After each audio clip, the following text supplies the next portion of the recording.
There have been many breathwork modalities or techniques that have popped up in the last decade or two, and many of them work. But how do they work? And are they sustainable? Do they regulate and nourish the mind and body? Are they safe and enjoyable long term? Will they nourish a weak or delicate constitution and make it stronger, or will they destabilize it? These are questions that I've gotten and questions that I answer for people and that I work with people one-on-one on in my Dissolve Therapy sessions and in my school community, The Art of Release.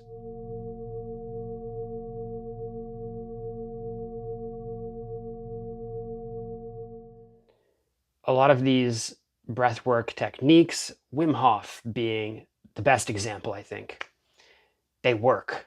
They ignite the inner fire, so to speak, but not in a way that is sustainable, in my opinion, in my view, in my experience. I've tried a lot of these methods. I've played around with a lot of different things. And I know that they can feel energizing. They can feel clarifying for a while. They can be very stimulating. But sometimes the analogy I use is that, particularly for things like holotropic breathing or transformational breath work of various types, including Wim Hof, is that it's like, instead of tending skillfully to our energy, to our fire, to the way that our nervous system works and operates, it's like lighting the candle, burning the candle at both ends, and then in the Wim Hof case, throwing gasoline on it and just lighting the whole thing on fire, and thinking that that's energizing. But that's not nourishing your energy. That's stimulating energy. It's coercive. It's forcing change upon the system, or activating, controlling, forcing the system into a certain activation where we only have a certain amount of fuel, and that fuel is being taken and tossed on the fire so that we can have more energy immediately, right?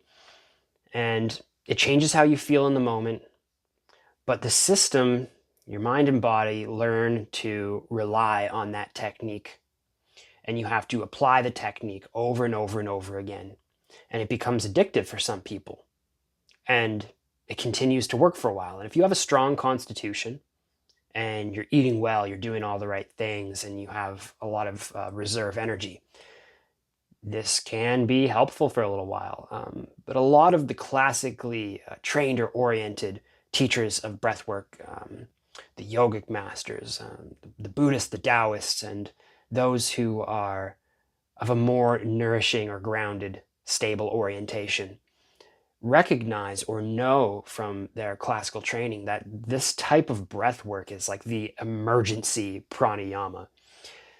I think that it's worth knowing, frankly. If you fall off a boat in the Arctic and you need to survive for a little longer to get rescued, you should know this type of breath work. It kind of piggybacks on the survival instinct of the body, the way that it begins to hyperventilate and sort of close down and contract and guard the system from something debilitating like external influences.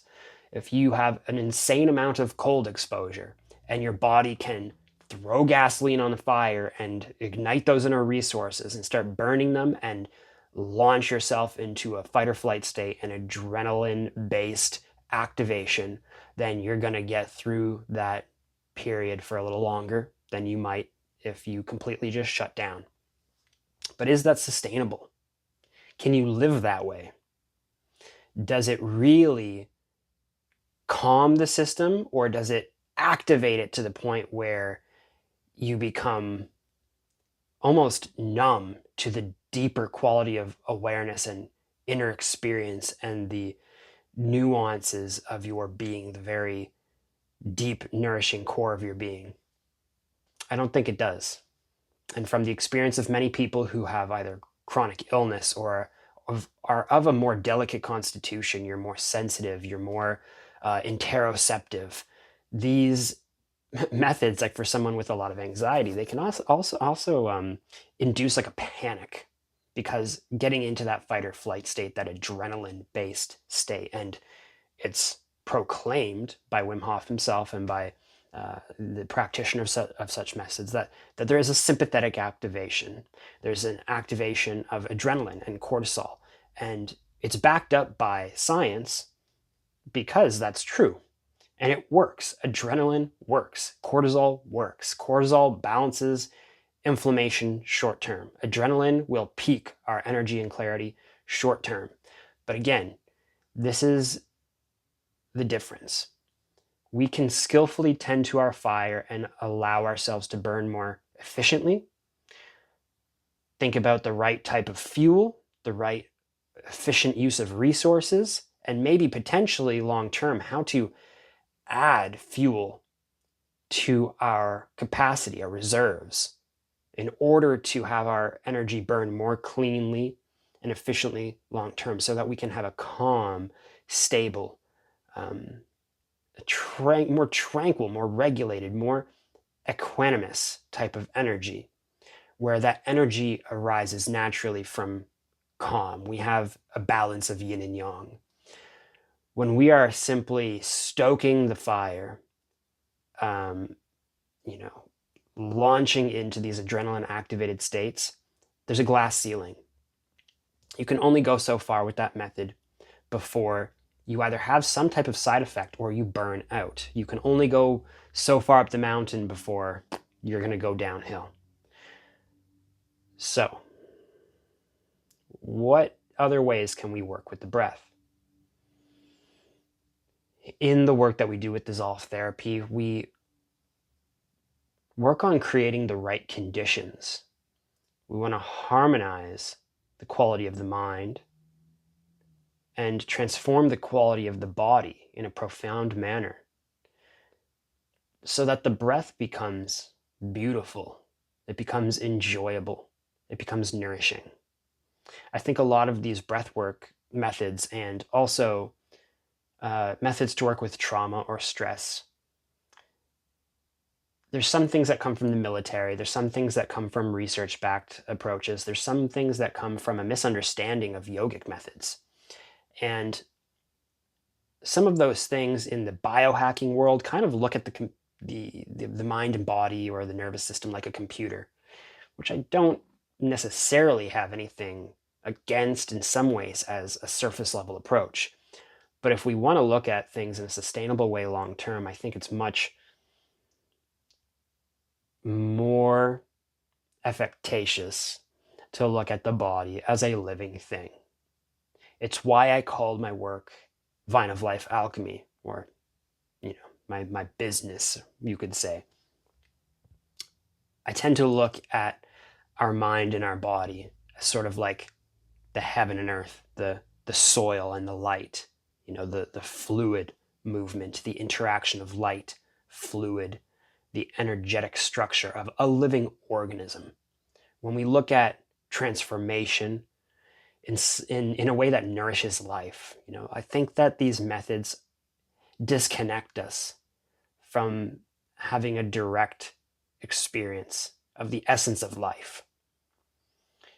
Because when we connect with the quality of our awareness, when we develop a skillful listening, and we begin to relate with the breath differently, we begin to relate with the mind differently, when we begin to become still and stable, and when we disentangle ourselves from the things we're trying to force change upon, and we begin to have a certain level of attentiveness to them, when our background quality of mind, the quality of our being, becomes more full of warmth, care, attentiveness, when we have discipline, we have willpower, but we don't force and coerce change, we nourish it. In the same way that we cannot force a plant to grow or our body to heal and change, at a fundamental level, we need to have the right soil. We need to have the right light. We need to have fresh water. We need to have fresh air. We need to have the elements balanced within and around us, right? When we have the right conditions, we have the right, you can say that this analogy is the external environment, but when we have the right internal conditions, when we create the right internal environment, we notice that the breath is nourishing us, and we create space for it, and it begins to self-regulate. And if we want to take a nice deep breath, it's more like, instead of trying to force that breath in, like we're trying to, think about, I got to force the oxygen into my cells. I got to force this air into my lungs. And when we change our perspective and we soften our awareness around the breath, and we want to take that deep breath in, maybe we can think of it or consider it more like, how would I breathe if, I'm smelling a beautiful rose, right? How would I take that deep breath in if I was enjoying some beautiful expression of the essence of life, something that was nourishing my mind and body and changing my physiology in a moment? Sometimes in Dissolve, we talk about the breath being beautiful and the breath being enjoyable, like we're breathing, melting chocolate, or like warm butter, warm honey, And I also like this analogy of that scent of a flower. All right, if we have some beautiful oils or a beautiful incense, why were these things used in spiritual practices? Why are they calming, right? When we breathe in this way, that we are enjoying that quality of nourishment, this opening and releasing of every inhale and exhale, when we, instead of trying to box breathe or count our breaths, when we just remove the contraction and the contrivance and the gaps and the stutteriness of our breath, and we make the breath smooth, enjoyable, not through forcing it to be that way, but through a gentle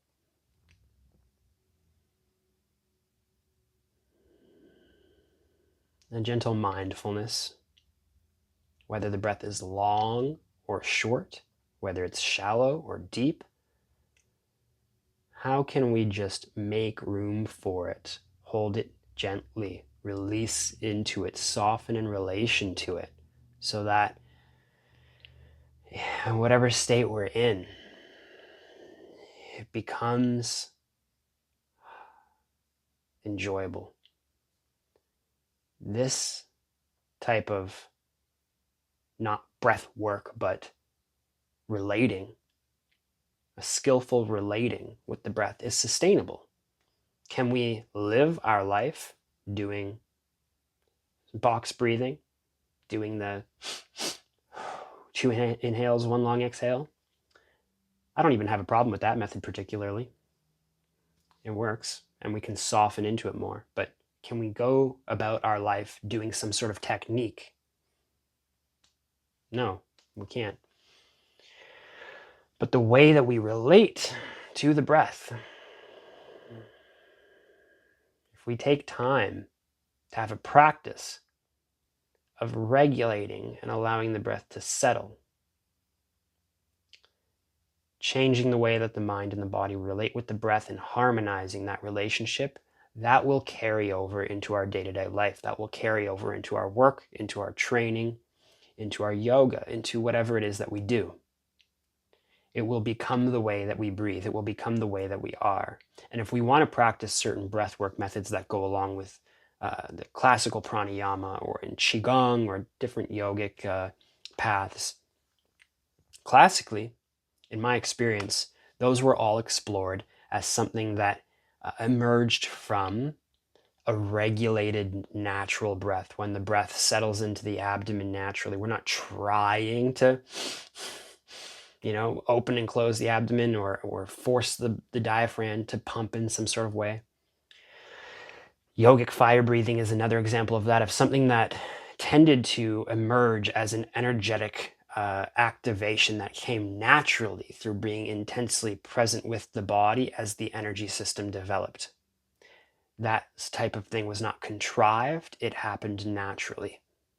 It was when the lower centers began to naturally, energetically pump just from it unfolding at a certain stage in a process. It wasn't something that we did, it was something that we happened and we allowed to occur and that we could step out of when we were done the practice, or we allowed to unfold and then fade and come back to a regulated state. And in that way, it was part of a practice that was nourishing the natural development of the energetic system. And we were not forcing change upon the system that was contrived. Because when we do anything that's contrived, that's overly intentional, it's coming from our sense of self, that quality of mind that is not directly connected with life, but saying, I want to control, I want to own life, that layer of the ego, which carries all of our baggage, all of our stuff with it, all the stuff that we really we're trying to work to change. We're trying to work to transform and to let fall away and to become more at ease, more natural, more healthy, And I know people's intention is usually great when they're trying to achieve better results in their life. But we have to know that if we're working on something with that level of intention, we're carrying all of our baggage with us. We're bringing who we are into the application of the method, right? So when we're trying really hard to achieve some sort of result, who is trying to achieve the result? We have that whole lens. We have all the distortions we're carrying with us from our whole life into that moment, and it's going to model and wire the nervous system, the breath, the mind, and it's going to it's going to change us in that direction instead of those things beginning to reorganize and beginning to harmonize with something deeper, something more profound. If you have any questions about this, feel free to ask, feel free to comment, feel free to engage. And if you're interested in the way that I've spoken about this and the way that I work, feel free to get in touch with me for any type of one-on-one coaching. We work with the breath, I work with the body, and we work with the mind, and we work to develop our practice in a way which harmonizes these things and gives us that direct connection to life and reorients us to something deep and profound. And I have the Art of Release School community. I'll put a link down below where you can join and get some free training, things that allow us to be guided in this direction. And we're going to have in this new year some scheduled Dissolve yoga classes and question and answer sessions, and also a group cohort where we're going to take anyone who's really serious in going deeper. And if you've been sort of rewired to this adrenaline type work, adrenaline inducing and sympathetic activating stuff, and you want to become more balanced, you want to go a little deeper, you want to learn how to become more nourished, we're going to take a group of people through that type of transformation. You can get in touch with me or join the group and DM me on there or email me, whatever works for you. Take care. Enjoy. Be well.